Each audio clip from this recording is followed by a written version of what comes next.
नमस्कार साथियों, स्वागत आप सभी का हमारी वेब क्लासेस में। जहां आज हमारा उद्देश्य है आप सभी के सामने गोरखा जो राजवंश हमारे उत्तराखंड में चला था उसको आप सभी के सामने प्रस्तुत करना। ठीक है, तो हमारा इससे पहले हमने पढ़ लिया था बच्चों कि गढ़वाल में हमारा जो परमार राजवंश है, ठीक है, परमार राजवंश कहाँ पढ़ा था ये हमने? गढ़वाल में। ठीक है, गढ़वाल में। और कुमाऊं में क्या चलता है हमारा? चंद राजवंश। तो जिस बच्चे ने वो हमारा नहीं देखा है तो आप एक बार हमारे चैनल पे विजिट कीजिए, पुरानी वीडियोस में आपको जरूर मिलेगा। तो ये कहाँ था बच्चों? कुमाऊं। ठीक है, तो कुमाऊं में हमारा, गढ़वाल में कुमाऊं में चंद राजवंश और गढ़वाल में परमार राजवंश जैसे ही चलता है। तो उसके बाद क्या होता है बच्चों? उत्तराखंड में कुछ हमारे विभीषण आ जाते हैं, जिन्हें राहुल सांकृत्यायन ने राहुल सांकृत्यायन ने क्या कहा? विभीषण की संज्ञा दी थी। तो हमारे कुमाऊं में देखो बच्चों, आपको कौन कौन सा क्षेत्र देखने को मिलता है। एक आप आते हैं पिथौरागढ़ वाले जिले में, दूसरा आप आते हैं अल्मोड़ा, हमारे बागेश्वर, अल्मोड़ा, नैनीताल और उधम सिंह नगर। तो ये जो बच्चों पूर्वी क्षेत्र है, ये सारा का सारा किस नाम से जाना जाता है? हमारा हमारा कुमाऊं का चंद राजवंश का जो क्षेत्र है। और यहाँ चंपावत में इनकी राजधानी हुआ करती थी। और इससे पश्चिम का जो क्षेत्र है ये तो हो गया हमारा गढ़वाल का क्षेत्र। गढ़वाल में पहले हमारा चांदपुर गढ़ी थी, एक कहाँ? चमोली में। चमोली से इनकी राजधानी स्थानांतरित हो जाती है पौड़ी के श्रीनगर में। ठीक है, यहाँ पर हमारा अजयपाल इसकी स्थापना करता है। तो इसके बाद हम देखते हैं कि जब दोनों क्षेत्रों में, दोनों राजवंशों में अपने अपने मतभेद होने शुरू होते हैं, तो राज्य के जो मंत्री थे वो सभी के सभी अपने राजा के प्रति सत्ता बदलने की भावना रखते हैं। तो उसको देखते हुए क्या होता है, हमारे कुमाऊं में एक हमारे बड़े ही प्रसिद्ध हमारे चाणक्य कहे जाने वाले, जिनका नाम है हर्षदेव जोशी। ठीक है, तो कुमाऊं में राजवंश चल रहा था। अंतिम समय हमारा अंतिम वहां का शासक था, कौन था? जिसका नाम है महेंद्र चंद्र। ठीक है, इनके पूर्वजों से ही क्या किया जा रहा था बच्चों कि चंद राजवंश के अंतर्गत जितने भी हमारे राजा हुआ करते थे उनको समाप्त करने का प्रयास किया जा रहा था, प्रयत्न किया जा रहा था। तो इसी मौके को देखकर जब राज सत्ता में उथल पुथल चल रही थी, तो आप देखते हैं कि उत्तराखंड के पूर्वी क्षेत्र में यहाँ पर हमारा नेपाल है। ठीक है ना, तो नेपाल से इनके द्वारा हस्तिदल, चौतरिया, बमसा, इनको बुलाया जाता है जगजीत पांडे को, और कहा जाता है कि आपके लिए यह सही वक्त है कि आप अगर हमारे अल्मोड़ा की राजधानी पर अगर हमला करते हैं और यहाँ पर अगर अपनी राज सत्ता को पहुंचाना चाहते हैं, तो आप सभी लोग क्या कर सकते हैं? हमारे अपने राज्य क्षेत्र को बढ़ा सकते हैं। तो क्या होता है, यहाँ पर से हमारे बमसा चौतरिया, हस्तिदल चौतरिया, ठीक है, जगजीत पांडे, ठीक है, हस्तिदल चौतरिया,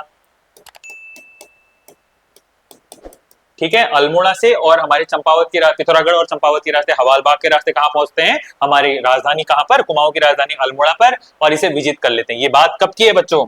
ये बात है हमारी 1790 की। तो 1790 में हमारे कुमाऊं में किसका राज होता है? कुमाऊं में गोरखा राज। ठीक है, और इसी के तहत कुमाऊं का पहला सूबा निर्धारित किया जाता है। सूबा मतलब जो सेना होती है, सेना का सबसे बड़ा जो अधिकारी हुआ करता था, क्योंकि सैन्य व्यवस्था ही यहाँ पर संभाली जाती थी। और केंद्र में यहाँ नेपाल का जो राजा था वो राजा नेपाल में बैठता था, और जो भी राजकाज इसके अलावा जो क्षेत्र हुआ करते थे उनमें जो भी हड़पा जाता था उनको किसके द्वारा देखा जाता था? सूबे के द्वारा। तो सूबा क्या हुआ करता था? सैनिक अधिकारी। और कुमाऊं का पहला सूबा कौन बनता है? तो जोगामल शाह। ठीक है, जोगामल शाह। और बच्चों यहाँ पर इनकी इतनी कुरीतियां थी, इनकी ऐसी अवैज्ञानिक नीतियां थी कि ये लोगों का इन्होंने जीना दुश्वार कर दिया था।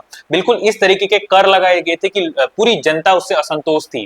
ठीक है, सभी असंतोष व्याप्त था पूरे कुमाऊं में, पूरे गढ़वाल में। फिर इसके बाद जब इन्होंने यहाँ प्रवेश किया हमारे कुमाऊं में, तो इन लोगों की फिर योजना बनती है कि क्यों ना यहाँ से अपनी राज्य सत्ता को भी हमने कहाँ स्थानांतरित कर देना चाहिए? हमारे गढ़वाल में स्थानांतरित कर देना चाहिए। तो 1792 में बच्चों इनके द्वारा प्रयास किया जाता है कि ये लोग गढ़वाल पर भी आक्रमण करेंगे। पर क्या हो जाता है, उसी समय पर यहाँ ऊपर से तिब्बत का आक्रमण हो जाता है यहाँ पर। तो इनको फिर क्या करना पड़ता है? यहाँ पर हमारी संधि करनी पड़ती है, श्रीनगर की संधि जिसे बोला जाता है। श्रीनगर की संधि किससे किसके बीच में होती है? तो प्रद्युम्न शाह यहाँ राज कर रहे थे, प्रद्युम्न शाह और गोरखा। तो इनके बीच में क्या हो जाती है बच्चों? यहाँ पर श्रीनगर की संधि होती है। ठीक है, जिसके बाद 25,000 रुपए कर देने का यहाँ पर प्रस्ताव रखता है कौन? हमारे प्रद्युम्न शाह। तो इससे संबंधित कुछ हमारे जो फैक्ट्स बनने वाले हैं उन्हें कुछ अगले वाले हमारे टॉपिक्स में हम सबसे पहले देखने का प्रयास करते हैं। तो सबसे पहले प्रश्न आपसे पूछ रहा है कि गोरखा आक्रमण के समय कुमाऊं पर चंद राजा कौन था? तो जब इसका आक्रमण होता है चंद्रवंश पर, तो सबसे पहले वहां पर कौन शासक था? जैसे मैंने अभी आपको बताया, महेंद्र चंद। महेंद्र चंद कौन था? मोहन चंद का पुत्र था बच्चों। ठीक है ना। अब यहां पर आप देखिएगा तो ये आक्रमण होता कब है, तो 1790 में होता है। आने वाले कौन थे हमारे, हस्तिदल चौतड़िया, हस्तिदल चौतरिया, ठीक है, जगजीत पांडे और जोगामल शाह, ठीक है, जोगामल शाह, ये सभी कुमाऊं पर हमला करते हैं और कुमाऊं को अपनी राजधानी बना लेते हैं। और महेंद्र चंद्र, मोहन चंद्र और लाल सिंह को क्या करते हैं, वहां से भगा दिया जाता है, ठीक है, और वो उधम सिंह नगर में अपनी राज सत्ता स्थापित करते हैं। और जो कुमाऊं का क्षेत्र था उसे क्या कर दिया गया, गोरखाओं के द्वारा हड़प लिया गया, ठीक है। तो इससे हमें पता चलता है कि गोरखाओं का आक्रमण कब होता है हमारे यहाँ 1790 में। और बुलवाने वाला कौन था, बुलावा किसने भेजा था, तो ये हमारे हर्षदेव जोशी, हर्षदेव जोशी। हर्षदेव जोशी का नाम क्या है, इनका उपनाम भी जाना जाता है बच्चों, इनको कहा जाता है कुमाऊं का चाणक्य, कुमाऊं का चाणक्य, ठीक है। और इन्हें राहुल सांकृत्यायन ने किस नाम से उपाधि से सुशोभित किया है, तो विभीषण, ठीक है। और हेयर सिंह ने इसे क्या बोला है, earl Warwick, earl Warwick, earl Warwick किसने बोला है, हेयर सिंह ने, ठीक है। और विभीषण किसने संज्ञा दे रखी है, तो सांकृत्यायन ने, ठीक है। इन्हीं के द्वारा क्या होता है, गोरखाओं को बुलाया जाता है और हमला करवाया जाता है, ठीक है। तो पहले प्रश्न का उत्तर हमारा ये हो गया। अगले प्रश्न की ओर जाते हैं, हर्षदेव जोशी को विभीषण की संज्ञा किसने दी थी, तो किसने दी थी बच्चों, अभी मैंने जैसा आपको बताया राहुल सांकृत्यायन ने, राहुल सांकृत्यायन ने दिया था। और हमारा जो हमारे गियर्सन हैं ये हैं, और शिव प्रसाद डबराल चारण हो गए, ईटी एटकिंसन कुमाऊं का इतिहास वाले हो गए, ठीक है ना। तो इन्हें किसकी उपाधि से नवाजा है, हमारे विभीषण की उपाधि से नवाजा है, ठीक है ना। ये हमारे कौन हो गए, हमारे हर्षदेव जोशी। इनके पिता का नाम क्या था, आप कमेंट बॉक्स में जरूर बताएंगे, क्योंकि मैंने सारे के सारे टॉपिक आपको कुमाऊं राजवंश में पढ़ाए हैं। गोरखाओं तथा प्रद्युम्न शाह के मध्य में श्रीनगर की संधि कब होती है, जैसा मैंने आपसे कहा ना, जब इन लोगों ने कुमाऊं पर हमला किया तो कुमाऊं से जाने के बाद ये गढ़वाल पर आते हैं, और गढ़वाल पर जब इनके द्वारा हमला किया जाता है तो किस वर्ष किया जाता है बच्चों, 1792 में। कब किया जाता है, 1792 में। 1790 में कहाँ आते हैं, यहाँ पर तो आते हैं कुमाऊं पर, और 1792 में कहाँ आते हैं, गढ़वाल पर, ठीक है। और प्रद्युम्न शाह वहां पर शासक था, तो प्रद्युम्न शाह से इन्होंने क्या मांगा था, 25,000 रुपये प्रतिवर्ष कर के रूप में, ठीक है। और चौसिंगिया मेड़ा, मेड़ा मतलब भेड़, चौसिंग मेड़ा क्या थी, ये कर के रूप में देना था। किसे देना था, प्रद्युम्न शाह को। और प्रद्युम्न शाह यहाँ पर क्या करते हैं, अपने कर देना स्वीकार करते। तो ये कौन सी संधि थी, हमारी श्रीनगर की संधि हुई थी बच्चों, ठीक है ना। अगला प्रश्न की ओर बढ़ते हैं। अगला प्रश्न आपसे पूछ रहा है, गोरखा शासन किस शक्ति पर आधारित था।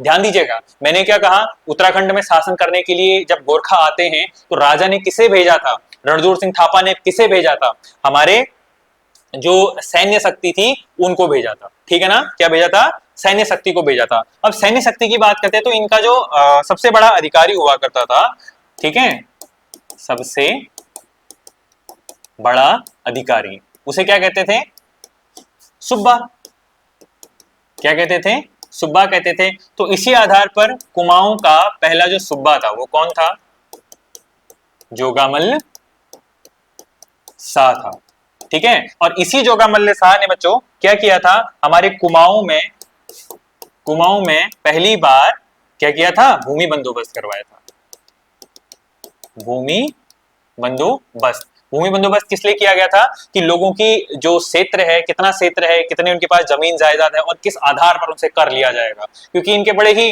अटपटे से कर रहते थे, ठीक है ना। और इसी सैन्य शक्ति ने क्या किया था बच्चों, कुमाऊं में चंदों की क्या की थी, 36 रकम और 32 कलम जो कर प्रणाली थी, इसे क्या किया, समाप्त किया, ठीक है। इसका कुछ भाग अपने पास रखा था, पर इन्होंने क्या क्या कहा कि इसे हम क्या कर रहे हैं, समाप्त कर रहे हैं, ठीक है ना। राज शक्ति नहीं थी, मंत्री शक्ति नहीं थी, जगरिया ठकुरिया। अच्छा, ये जागुरिया और ठकुरिया यहाँ पर आता है बच्चों, जो हमारे सैनिक हुआ करते थे, ये सैन्य शक्ति हुआ करती थी। ये सैन्य शक्ति हमारा केवल क्या थी, केवल 2 वर्षों के लिए इनको काम पे रखा जाता। जैसे आप लोग अभी अग्निवीर को देखते हैं, केवल 4 साल की फौज है, तो कहा जाता था कि उस समय कुछ हमारे सैनिक जो हुआ करते थे, सैनिक जो पद्धति वो स्थायी और अस्थायी के रूप में हुआ करती थी, ठीक है ना। तो इसमें क्या देखते हैं हम, सैन्य शक्ति 2 भाग में थी, ठीक है। 2 भाग कौन से, एक तो स्थायी और दूसरा अस्थाई। स्थायी का मतलब जो अभी जॉब पर है, जैसे आप लोगों ने देखा अग्निवीर अभी परमानेंट है, जो परमानेंट है उन्हें क्या कहा जाता था, उन्हें कहा जाता था जगरिया। ठीक है, स्थायी सैनिक, स्थायी सैनिक, इसे क्या कहा जाता था बच्चों, जागरिया। इसे क्या कहा जा रहा है, जागरिया कहा जा रहा है। और अस्थायी जो सैनिक हुआ करते थे, जैसे आप लोगों ने देखा 4 साल बाद रिटायर हो गए अग्निवीर वाले, तो उसी तरीके से इनका जो रिटायरमेंट हो जाता था 2 साल के बाद, जिसका कार्यकाल समाप्त हो जाता था, उसे क्या कहा जाता था बच्चों, ठाकुरिया कहा जाता था। क्या कहा जाता था, ठाकुरिया कहा जाता था। तो ये मुझे उम्मीद है कि आप सभी को ये समझ में आया होगा। सैन्य शक्ति जो हमारी 2 प्रकार से थी, जैसे हमारी आर्मी है, अभी आर्मी में हमारे कुछ तो अग्निवीर हैं जो परमानेंट होंगे, जो नॉन परमानेंट होंगे। जो परमानेंट हो जाएंगे उसी तरीके से परमानेंट को क्या कहा जाता था, जागरिया कहा जाता था। नॉन परमानेंट या अस्थायी जो हुआ करते थे उन्हें क्या कहा जाता था, ठाकुरिया कहा जाता था। ये किस प्रणाली का भाग है, तो हमारे सैन्य व्यवस्था, किसकी, गोरखाओं की। ठीक है, तो एक प्रश्न से आपके इतने उत्तर आ गए हैं। अगले प्रश्न की ओर बढ़ते हैं बच्चों। क्या प्रश्न है, गोरखा न्याय प्रणाली किस प्रकार से थी, वैज्ञानिक, अवैज्ञानिक, सामाजिक या राजनैतिक थी।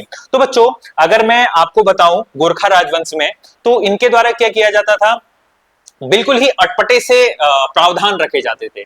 ठीक है, जैसे इनके द्वारा क्या किया गया था, एक दिव्य प्रथा प्रचलित थी। दिव्य प्रथा क्या थी, प्रचलित थी। अब दिव्य प्रथा प्रचलित क्या होती थी, अब ध्यान दीजिएगा। जैसे यदि हमारे पास 2 वादी और प्रतिवादी हैं, कौन है, वादी, प्रतिवादी। वादी कौन हो गया, जो गुहार लगा रहा है। प्रतिवादी कौन हो गया, जिसके ऊपर गुहार लगाकर जो खुद को बचाना चाह रहा है। ठीक है, तो वादी ने क्या किया, जब कंप्लेन किया जा रहा है तो यहाँ पर अगर वादी प्रतिवादी के पास अगर कोई गवाह नहीं है, कोई गवाह नहीं है, इस स्थान पर या इस कंडीशन पर क्या किया जाता था, दिव्य प्रथा चलती थी। क्या चलती थी बच्चों, दिव्य प्रथा चलती थी। और इसी दिव्य प्रथा के अंतर्गत हमारे कई सारे दीप रखे गए थे। जैसे दिव्य प्रथा है तो इसके नाम है, तो इसमें जैसे क्या होता था, कढ़ाई दीप है, कढ़ाई दीप है, पाथरदान है, ठीक है, बौकटिया हरिया है, बौकटिया हरिया है। उसी के साथ आपको देखने को मिलता है घात डालना। जैसे आप लोग सुनते होंगे ना, किसी को घात डाल दिया करके, तो घात डालना। ठीक है, और हमारा काली हल्दी, काली हल्दी। ठीक है, और इसके साथ आपको क्या रहेगा, और आपसे क्या रहता था, और हाँ, तो कुछ इस टाइप के थे हमारे दीप जो थे।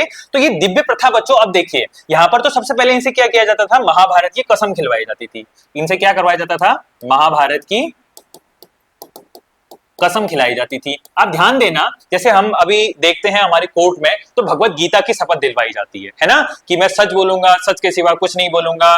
ठीक है, तो जो शपथ हुआ करती थी उस समय इनके द्वारा महाभारत की कसम दिलवाई जाती थी। तो उस महाभारत की कसम दिलवाने के बाद यदि इनके पास कोई गवाह नहीं है, तो उस स्थिति में क्या होता था, कढ़ाई दीप। कढ़ाई दीप का मतलब क्या होता था, गर्म जो तेल की कढ़ाई होगी उसमें क्या करेंगे आप, वादी और प्रतिवादी दोनों हाथ डालेंगे, और जिसका हाथ जल जाएगा तो वो क्या रहेगा, हमारा वो हमारा क्या रहेगा, गुनहगार रहेगा। और जो नहीं, जिसका हाथ नहीं जलेगा वो गुनहगार नहीं रहेगा। तो बिल्कुल ही इस टाइप की व्यवस्था की उसमें समझ में नहीं आ रहा है कि करना क्या चाहते हैं। ठीक है, तो ये हमारी कढ़ाई दीप होगी। ठीक है, गरम तेल में, गरम तेल में हाथ डालना। तो ये तो हो गया हमारा क्या, कढ़ाई दीप। अगला आपसे क्या पूछ रहा है, जैसे मैंने अगर आपको दूसरा बताया, दूसरे में मैंने आपसे क्या कहा, पाथरदान। तो आप लोगों को क्या किया जाता था, जैसे आप लोगों को क्यों, उन व्यक्तियों को क्या किया जाता था जो वादी प्रतिवादी हुआ करते थे, तो दोनों को एक, दोनों का भार तोला जाएगा, भार 1, भार 2।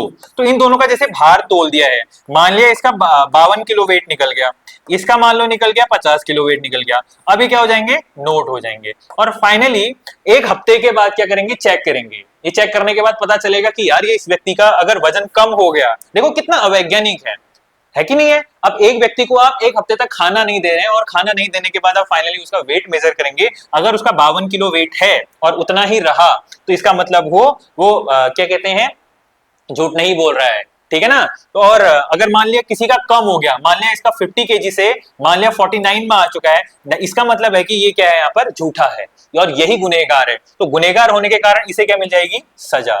भले ही ये वादी क्यों ना हो, भले ही इसने गुहार क्यों नहीं लगाई हो, तो क्या किया जाता था, पाथरदान में भार माप किया जाता था। क्या किया जाता था? भार मापा जाता था, और जिसका वजन कम हो गया उस व्यक्ति को क्या दी जाती थी? सजा दी जाती थी। अगला बौकटिया हरिया, तो इसमें क्या हुआ करता था कि किसी के बच्चे को, बच्चा पकड़ा और जो बच्चा तैरना नहीं जानता उसे पानी में डाल दिया। जिसका बच्चा तैर गया, इसका मतलब वो झूठा नहीं है, और जो नहीं तैर पाया, जो डूब गया, इसका मतलब वही गुनहगार था। ठीक है ना? तो यहाँ पर बौकटिया हरिया हो गया। और घात डालना, घात डालने की प्रथा तो बच्चों आज भी है, शायद मुझे लगता है कि पहाड़ों में आज भी हमारे घात डालने की प्रवृत्ति लोगों में है, कि अगर किसी ने किसी का अगर कुछ गलत कर दिया है तो उनके द्वारा क्या किया जाता है कि मंदिर के सामने पर कुछ भगवान का नाम लेकर उसके नाम पर चावल रख दिए जाते हैं। तो वही प्रक्रिया यहाँ पर अपनाई गई थी, किसके द्वारा? गोरखाओं के द्वारा। तो गोरखाओं ने इस अवैज्ञानिक प्रकृति को अपनाया और वर्तमान में भी कहीं कहीं क्षेत्रों में ये चलता रहता है। अगला क्या है? काली हल्दी। काली हल्दी एक जहरीली हल्दी होती है बच्चों, जो खाने के बाद मर गया उसका मतलब है कि वही चोर था या गुनहगार था। तो ठीक है ना? ये सारा का सारा प्रकरण देखने के बाद आपको क्या पता चला? ये अवैज्ञानिक थी, बिल्कुल नॉन साइंटिफिक थे, जिसका कोई मतलब ही नहीं, जिसका कोई तुक ही नहीं है। ठीक है ना? अवैज्ञानिक। तो ये कैसी प्रकृति की थी? अवैज्ञानिक। तो हमारा इसका ऑप्शन कौन सा हो जाएगा मेरे बच्चों? ये रहेगा वैज्ञानिक या अवैज्ञानिक रहेगी। ठीक है, उम्मीद करता हूं आपको समझ में आया होगा। तो ये दिव्य प्रथा इनके द्वारा क्या की जाती थी? प्रचलित की गई थी। ठीक है, तो दिव्य प्रथा इनके द्वारा क्या की गई थी? प्रचलित की गई थी। तो गोरखाओं की प्रणाली है, इसको फिर अंग्रेजों के द्वारा बाद में समाप्त कर दिया गया था। ठीक है, अगले प्रश्न की ओर बढ़ते हैं। अल्मोड़ा में स्थित गोरखाओं की अदालत का न्यायाधीश न्यायाधिकारी क्या कहलाता था? अब बच्चों हम बात करते हैं हमारे गोरखाओं के काल की। तो गोरखाओं में क्या हुआ करता था? यहाँ तो पहली बात है कि शासन व्यवस्था जो देखता था वो सैन्य देखता था, सैनिक देखता था। ठीक है, अब सैनिक के द्वारा क्या हुआ करता था कि अगर राजा की उपस्थिति नहीं है, यहाँ से बार बार किसी को उठाकर काठमांडू या उनके क्षेत्र में राजा के केंद्र में ले जाना तो संभव नहीं था। तो इनके द्वारा क्या किया गया था? एक अदालत यहाँ पर लगाई गई थी। ठीक है, अदालत लगाई गई थी। कहां पर थी ये? अल्मोड़ा में। ठीक है, अल्मोड़ा में इनकी क्या थी? एक अदालत थी, और उस अदालत का न्यायाधीश, ठीक है, न्यायाधीश, इसे क्या कहा जाता था? तो विचारी। इसका नाम पूछा गया बच्चों, यूकेएसएससी ने पूछा है या यूकेपीएससी ने पूछा है, और पूछा भी जाता है कि उसको क्या कहा जाता था। जैसे आप बोलते हैं ना मुख्य न्यायाधीश, सीजेआई, चीफ जस्टिस, जस्टिस, इस तरीके के आप जब शब्दों का प्रयोग करते हैं तो अंग्रेज जो गोरखा हुआ करते थे वो अपने जो न्यायाधीश हुआ करते थे उसके लिए क्या प्रयोग करते थे? विचारी शब्द का प्रयोग किया करते थे। सजा देने का अधिकार इसे था, किसी को दंड देने का अधिकार था, पर मृत्यु दंड देने का अधिकार हमारे न्यायालय के पास नहीं था। तो इस अदालत के पास मृत्यु दंड देने का अधिकार नहीं था, अधिकार नहीं था। साफ सिंपल सी बात कि जो न्यायाधीश हुआ करता था उसे मृत्यु दंड देने का अधिकार नहीं था। तो अगर किसी ने मान लिया इतना बड़ा क्राइम कर दिया, इतना बड़ा कोई गलत काम कर दिया है जिसे सजा मृत्यु दंड देनी है, तो उसका अधिकार केवल किसके पास होता था? राजा के पास होता था। ठीक है ना? मृत्यु दंड का अधिकार किसके पास था? तो बच्चों राजा के पास। और राजा कहां रहता था? काठमांडू में रहा करता था। ठीक है, तो ये हमारे कुछ पॉइंट्स बन चुके हैं इसकी।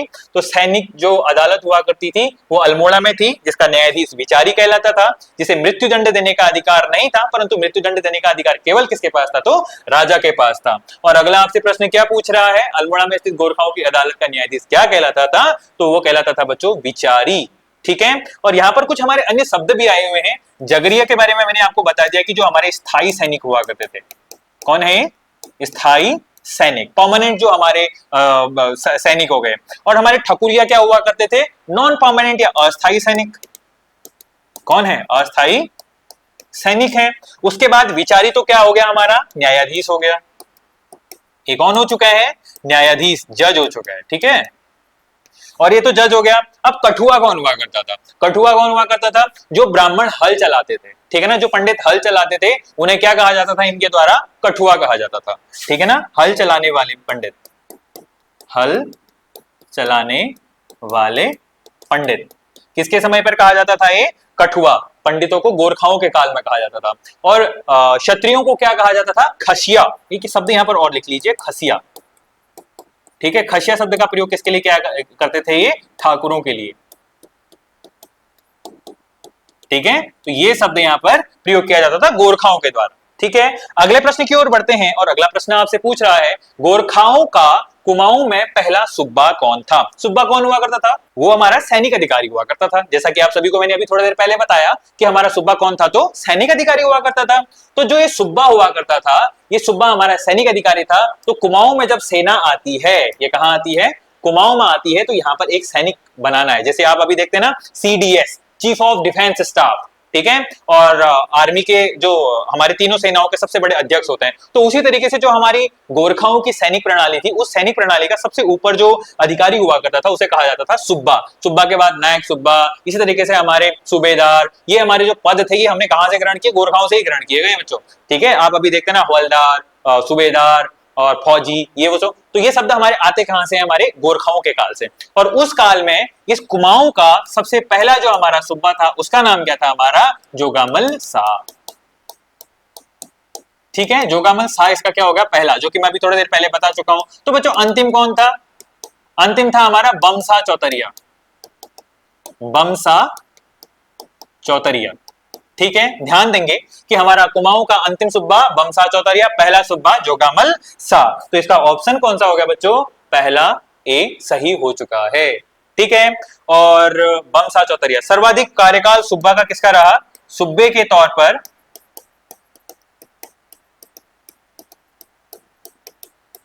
सर्वाधिक कार्यकाल किसका रहा? हमारे बमसा चौतरिया का रहा था, ठीक है ना। और यहां पर बच्चों एक नाम और आता है, नरसाह, नरसाही। इसके द्वारा क्या होता है? एक बात फिर से याद आती है कि 1993, 1793, क्षमा कीजिएगा, ठीक है।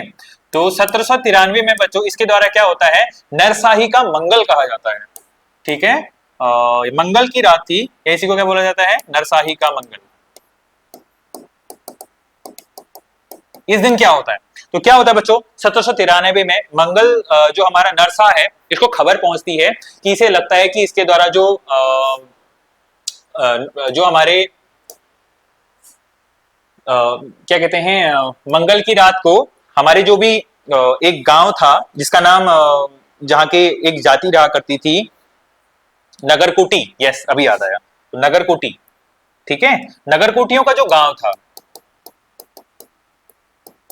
ठीक है, नगरकोटियों को क्या कर दिया गया था? इसे लगा कि ये देशद्रोह करना चाह रहे हैं, ये हमारी सैन्य व्यवस्था या गोरखाओं के अपोजिट जा रहे हैं, विरोध करना चाह रहे हैं। तो इसके द्वारा क्या होता है? पूरे के पूरे नगरकोटियों को मंगलवार की रात को सन 1793 में क्या कर दिया जाता है? मार दिया गया, ठीक है। क्या कर दिया गया?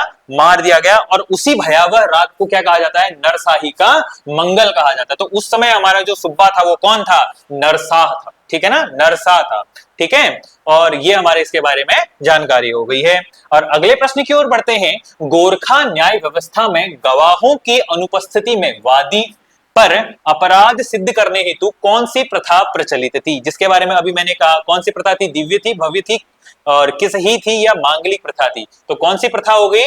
दिव्य प्रथा हो गई। और यहाँ पर एक हमारा कुछ ही नाम का, यहाँ पर किस ही नहीं, ये कुछ ही लिख रहा था शायद वो, तो कुछ ही था। तो कुछ ही हमारा क्या हुआ करता था? ब्राह्मणों पर लगने वाला कर था। और अगले प्रश्न की ओर बढ़ते हैं, आगे को मिलेगा। तो हमारा क्या है? गोरखा शासन में ब्राह्मणों पर लगाए जाने वाले कर को किस नाम से जाना जाता था? कुसही कर, पुंगड़ी कर, पगड़ी कर, सुवांगी, दस्तूर। तो ये बच्चों कुछ हमारे कर हैं, किसके? गोरखाओं के कर हैं। और ये जो गोरखाओं के कर हैं बच्चों, ये कर हमारे किसके द्वारा लगाए गए थे? गोरखाओं के द्वारा लगाए गए थे। अब इन करों पर हम देखते हैं कि सबसे पहले जो कुसही कर है, ये कुसही कर तो हमारा किसके ऊपर लगने वाला था? ब्राह्मणों के ऊपर लगने वाला था। जैसे ब्राह्मणों को मैंने कहा ना अभी, क्या बोला जाता था? कठुआ कहा जाता था। तो उसी तरीके से जो ब्राह्मणों पर लगने वाला कर है, वो कौन सा कर है? हमारा कुसही कर है। और यदि मैं बात करता हूं पगड़ी कर, तो पगड़ी कर हमारा क्या होता है कि भूमि के हस्तांतरण के समय जो कुछ उसका मूल या हर्जाना दिया जाता था, उसे क्या कहा जाता था? हमारी पगड़ी कर कहा जाता था। क्या कहा जाता था? पगड़ी, ठीक है। भूमि हस्तांतरण के समय की गई जमा पूंजी, तो ये क्या कहलाती थी? हमारी पुगड़ी कर कहलाती थी, पगड़ी कर कहलाती थी। और सैनिकों को दिए जाने वाला वेतन क्या कहलाता था? पुंगड़ी कर। सैनिकों को वेतन देने के लिए लिया कर, वेतन सैलरी देने के लिए देकर क्या कहलाता था? हमारा पुंगड़ी कर कहलाता था। और अगला यदि मैं बात करता हूं बच्चों, हमारा जो सुवांगी दस्तूर है, ठीक है ना, क्या है, सुवांगी दस्तूर है। ये क्या हुआ करता था कि इनके द्वारा जो प्रत्येक जो 20 भूमि थी, ठीक है ना, 20 भूमि पर 1 रुपया कर, तो ये हमारा क्या हुआ करता था, सुवांगी दस्तूर हुआ करता था। तो कुछ ही कर ब्राह्मणों द्वारा देकर, इसे क्या कहते थे, ब्राह्मणों द्वारा देकर, और सैनिकों के लिए कर उगड़ी कर। ठीक है, अगले प्रश्न की ओर बढ़ते हैं। मौलाराम ने किस गोरखा सैनिक पर रण बहादुर चंद्रिका नामक रचना लिखी थी? तो ये अति महत्वपूर्ण प्रश्न है बच्चों। तो मौलाराम के बारे में आपको पता होगा, जैसे गोरखा राज हमारा कहां पहुंचता है, 1803 में 4 में हमारा कहां पहुंचता है, गढ़वाल में। ठीक है, तो गढ़वाल की राज सत्ता किसके अधीन चले गई है, गोरखाओं के अधीन चली गई है। तो गोरखाओं के अधीन चली गई तो मौलाराम को मौका मिलता है, और जो मौलाराम है वो क्या करना शुरू कर देता है, अब गोरखाओं का पक्ष लेना शुरू कर देता है। जैसे उसने गोरखाओं का पक्ष लेना शुरू किया, तब उसके बाद क्या होता है, वहां के एक हमारे जो विद्वान और जो शक्तिशाली क्या थे, सैनिक थे, जिसका नाम क्या था, रणजोर सिंह थापा, उनके ऊपर एक पुस्तक लिख दी इन्होंने, जिसको क्या कहा गया, रण बहादुर चंद्रिका। ठीक है ना, इसे क्या कहा गया, रण बहादुर चंद्रिका कहा गया। ठीक है बच्चों, ये किस पर आधारित थी फिर, रणजोर सिंह थापा पर थी। ठीक है ना, और इसी वजह से क्या होता है, जो विश्वास था हमारे सुदर्शन शाह का मौलाराम के ऊपर, वो डगमगा गया। तो उन्हें उतनी इज्जत भी नहीं दी। तो चैतू और मणकू को फिर गढ़वाल में उसके बाद क्या दिया जाता है, सम्मान दिया जाता है, पर मौलाराम नहीं पाते हैं। उसी के एवज में वो रण बहादुर यहाँ पर क्या कहते हैं, हमारे सुदर्शन शाह के ऊपर क्या करते हैं, फिर किताबें लिखते हैं। ठीक है, गढ़वाल राजवंश के विरोध में। अगला प्रश्न आपसे पूछ रहा है, गोरखा काल का पहला भूमि बंदोबस्त किसके द्वारा करवाया गया? जोगामल शाह के द्वारा, रणजोर सिंह थापा के द्वारा, अजग सिंह खवास के द्वारा, या हस्तीदल चौतरिया के द्वारा? तो बच्चों आपको पता होगा, जैसे मैंने अभी आपसे थोड़ी देर पहले कहा था, जोगामल शाह ने 1791 में सबसे पहले कुमाऊं में भूमि बंदोबस्त करवाया था। अगले प्रश्न की ओर जाते हैं, खलंगा युद्ध किस वर्ष हुआ था? तो खलंगा वर्ष की हम बात करते हैं। खलंगा का युद्ध कहते हैं इसे, या नाला पानी का युद्ध कहते हैं, नाला पानी या खलंगा युद्ध। ठीक है, ये होता कब है बच्चों, 1814 में, अक्टूबर 30 अक्टूबर, आई थिंक यही हाँ, तो इसमें क्या है, ये होता कब है, 30 अक्टूबर, डेट लिखनी चाहिए, राइट। तो 30 अक्टूबर 1814 को हमारा ये युद्ध होता है। ये किसके किसके बीच में होता है? तो ये होता है हमारे जनरल गिलेस्पी के द्वारा, ठीक है, और हमारे गोरखाओं के बीच में। ठीक है ना, तो इसमें गिलेस्पी को क्या कर दिया जाता है बच्चों, इस दिन क्या कर दिया जाता है, गिलेस्पी की हत्या कर दी जाती है। ठीक है ना, इसकी हत्या कर दी जाती है। कई स्टोरियों में आपको सुनने को मिलेगा कि गिलेस्पी की यहाँ पर गर्दन काट दी जाती है, और गोरखाओं से प्रसन्न होकर उनके द्वारा खलंगा वॉर मेमोरियल बनाया गया था फिर ब्रिटिशर्स के द्वारा। तो फिर उसके बाद क्या होती है, संगौली की संधि होती है बाद में, तो यहाँ पर गिलेस्पी क्या हो जाता है, मर जाता है। ठीक है, और नाला पानी ये कहां पर है बच्चों, रिस्पना नदी के तट पर, at the bank of Rispana river. ठीक है, तो ये हो गया। तो ये हुआ कब था बच्चों, 1814 में। और यहाँ पर संधि कब होती है, संगौली की संधि 1815 में। संगौली की संधि दिसंबर 1815 में ये होती है। 16 में नेपाल सरकार के द्वारा स्वीकृति की जाती है, और कुमाऊं पर 1790 में गोरखाओं का राज शुरू होता है। अगले प्रश्न की ओर देखते हैं, गोरखा काल में मानव का क्रय विक्रय का सबसे बड़ा केंद्र कहां था? तो बच्चों इनके द्वारा क्या किया जाता था, हमारे हरिद्वार में एक स्थान था जिसका नाम था भीमगोड़ा। तो ये भीमगोड़ा नामक स्थान पर क्या हुआ करता था, मानव को 10 से 200 रुपये तक क्या किया जाता था, बेचा जाता था। क्या किया जाता था, सेल आउट किया जाता था, विक्रय किया जाता था। ठीक है ना, तो भीमगोड़ा नामक जो स्थान है ये है कहां पर, तो हरिद्वार में। ठीक है ना, हरिद्वार के भीमगोड़ा में मानव के क्रय विक्रय का क्या था, ये सबसे बड़ा केंद्र था, किसका, तो गोरखाओं का। अगले प्रश्न की ओर जाते हैं, अति महत्वपूर्ण पॉइंट है बच्चों, पूछा जाता है कि गोरखाओं द्वारा ब्राह्मणों पर लगाए जाने वाले कर को किस नाम से जाना जाता था? जैसे मैं आपको पहले बता चुका हूं, शायद रिपीट हो चुका है, तो कौन सा कर है, कुसही कर है। और तांड कर क्या है, बुनकरों पर लगने वाला कर। अच्छा, बुनकरों पर लगने वाला कर, कुसही कर, ब्राह्मणों पर कर, रहता कर, बहता कर, ठीक है ना। रहता कर का मतलब क्या है कि गांव छोड़कर जाने वाले व्यक्तियों पर, गांव छोड़कर जाने वाले व्यक्ति पर लेकर। और उसके बाद बहता कर, छिपाई गई संपत्ति, छिपाई गई संपत्ति पर लेकर, ठीक है। और यहां पर इन्हीं के द्वारा क्या किया जाता था, इतना क्रूर इनका प्रशासन था बच्चों कि स्त्रियों को छत पर जाना अवैध घोषित कर दिया गया था, ठीक है ना। यहां पर आप लिख सकते हैं इनके काल में, गोरखा काल में, गोरखा काल में स्त्रियों का छत पर जाना अवैध था, ठीक है। अगले प्रश्न की ओर बढ़ते हैं। आंग्ल गोरखा संगोली की संधि कब होती है, ठीक है। जैसे मैंने कहा कब होती है, 2 दिसंबर 1815 में होती है, ठीक है। और मनाया जाता है 28 नवंबर को, संधि होती है 1815 में। और 1816 में जो राजा थे वहां के, उनके दरबार में इसको मनवाया जाता है। 4 मार्च को यहाँ से एक रिप्रेजेंटेटिव क्या किया जाता है, शुरू करवाया जाता है। और इनकी मांग थी, तो इसमें क्या होता है, इस संधि में कहा क्या जाता है कि गढ़वाल और कुमाऊं से गोरखा समा, पहला। अगला, सिक्किम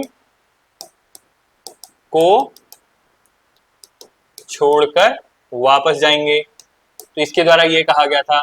और एक अंग्रेज प्रतिनिधि गोरखा राज्य में रहेगा, ठीक है। और ये संगोली है कहां बच्चों, बिहार में, ठीक है ना। बिहार में क्या है हमारा, संगोली है। तो इसमें कुछ ये शर्तें थी, 3 शर्तें थी कि गोरखा, कुमाऊं और गढ़वाल को छोड़ के जाएंगे, सिक्किम को इन्हें पीछे छोड़ना पड़ेगा क्योंकि सिक्किम का भी इन्होंने क्षेत्र हथियाया था, और एक अंग्रेज हमारा क्या रहेगा वहां पर, वहां रहेगा। तो इन्होंने जो पहला हमारा प्रतिनिधि भेजा था उसका नाम क्या था, हमारा गार्डनर, ठीक है ना। कुमाऊं का जो पहला कमिश्नर था उसे वहां भेज दिया गया था क्योंकि 9 महीने का इसका कार्यकाल यहाँ पर रहता है। तो इस तरीके से हमारा गोरखा शासन समाप्त होता है। फिर हमारा सुदर्शन शाह के द्वारा क्या किया जाता है, हमारे जो अंग्रेज हैं उनके संधि के स्वरूप उन अंग्रेजों द्वारा उससे मांगी जाती है, करके जितना भी पैसा लगा हुआ था उसको मांगा जाता है, पर वो देने में असमर्थ था। तो फिर उसके द्वारा क्या होता है, 28 दिसंबर 1815 को क्या होता है, टिहरी राज की स्थापना। ये होती कहां है बच्चों, तो किसके द्वारा की जाती है, सुदर्शन शाह के द्वारा की जाती है, ठीक है ना। तो अब हमारा टिहरी प्रशासन शुरू होगा, फिर ब्रिटिश हमारा भारत शुरू होगा। तो इस तरीके से हमारे उत्तराखंड का जो इतिहास का कालक्रम है वो चलता रहेगा। आप सभी लोगों के भविष्य की उज्जवल कामना करते हुए आज मुझे इजाजत दीजिए। जाते जाते हमारे चैनल को लाइक करना, शेयर करना, सब्सक्राइब करना मत भूलिएगा। आप सभी का बहुत बहुत धन्यवाद।